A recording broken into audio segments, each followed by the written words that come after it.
ఈరోజు short story Ramayya రాబందు story. Ramayya అనే ఒక వ్యక్తి ఉండేవాడు. తను రోజు వ్యవసాయం అంటే తన వృత్తి వ్యవసాయం. అయితే తను ప్రతిరోజు వ్యవసాయం చేసుకోవడానికి తన పొలం దగ్గరికి వెళ్ళేవాడు. ఇలా ప్రతిరోజు వెళ్తూ ఉండగా ఒకరోజు తన పొలం దున్నుతూ ఉండగా ఒక వలలో రాబందు చిక్కుకుపోయింది. అయితే తనకి బాగా జాలిగా అనిపించింది.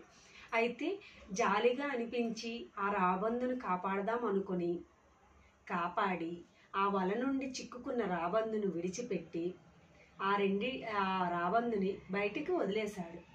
అయితే ప్రతిరోజు రామయ్య పొలానికి వెళ్ళి పొలం పని చేసుకొని ఇంటికి వచ్చేస్తూ ఉండేవాడు. అలా ఒకరోజు ప్రతిరోజు తను దున్నడానికి వచ్చేవాడు. అయితే అలా అవుతుండగా కొన్ని రోజులు అలా పొలంకి వస్తున్నా ఉండేవాడు కదా. అలా వస్తూ ఉండగా ఒకరోజు తనకి పొలం పని చేసిన తర్వాత చాలా నీరసంగా అనిపించింది. ఆ పక్కనే ఉన్న ఒక పెద్ద చెట్టు దగ్గర తను విశ్రాంతి తీసుకుందాం అనుకున్నాడు. తను పొలం పని అయిపోయిన తర్వాత రామయ్య ఆ చెట్టు దగ్గరికి వెళ్ళి పడుకున్నాడు. ఇంకా తను గాఢ నిద్రలోకి వెళ్ళిపోయాడు. ఎందుకంటే ఆల్రెడీ తను అలసిపోయి ఉన్నాడు. హెల్త్ కొంచెం బాగాలేదు కాబట్టి తను కొంచెం సేపు నిద్రిద్దాం అనుకున్నాడు. అప్పటికే చాలా నీరసంగా ఉండడం వల్ల తను నిద్రలోకి అలా జారుకున్నాడు. అయితే ఆ చెట్టు పక్కన ఒక పెద్ద పుట్ట ఉంది. ఆ పుట్టలో ఒక పాము ఉంది. కానీ అది రామయ్యకి తెలియదు. ఆల్రెడీ రామయ్య బాగా నిద్రలోకి వెళ్ళిపోయాడు. అప్పటికి ఆ పాము రామయ్య దగ్గరికి స్లోగా వస్తుంది.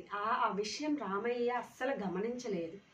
అయితే రామయ్య ఆల్రెడీ నిద్రలోకి వెళ్ళడం వల్ల ఆ పాము వచ్చి తనని కాటేస్తున్న విషయం కూడా రామయ్యకి అస్సలు తెలియట్లేదు.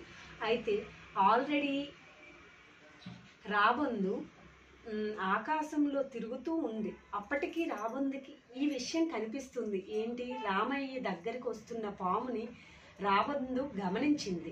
అయితే ఆ రాబందు ఏమనుకుందంటే ఆ పాముని రామయ్య దగ్గరికి రాగానే విసిరేయాలనుకుంది. ఆ పాము చూసేసరికి రామయ్య దగ్గరలో ఉంది. అప్పుడు ఆ పాముని రాబందు వచ్చి కొంచెం దూరంలో విసిరేసింది. విసిరేసిన తర్వాత ఆ పాముతో రాబందు కొంచెంసేపు పోట్లాడింది. లాస్ట్కి రాబందు గెలిచి ఆ పాముని దూరంగా విసిరేసింది. రామయ్య ఏదో అలజడి జరుగుతుంది అనేసి నిద్రలో ఉన్నాడు. కానీ కళ్ళు అప్పటికి తెరవలేదు. తర్వాత కొంచెంసేపటికి రామయ్య ఏమయ్యిందో అనుకొని కళ్ళు తెరిచేసరికి అక్కడ ఉన్న పుట్టని ఆ పుట్ట పాముని ఇలా అయ్యింది అని రామయ్య గమనించి రాబందు ఇంత హెల్ప్ చేస్తుందా అనుకున్నాడు. కానీ రామయ్యకి చాలా ఎలా అంటే రామయ్యకి రాబందు ఇలా సాయం చేస్తుందా అని ఏమాత్రం అనుకోలేదు.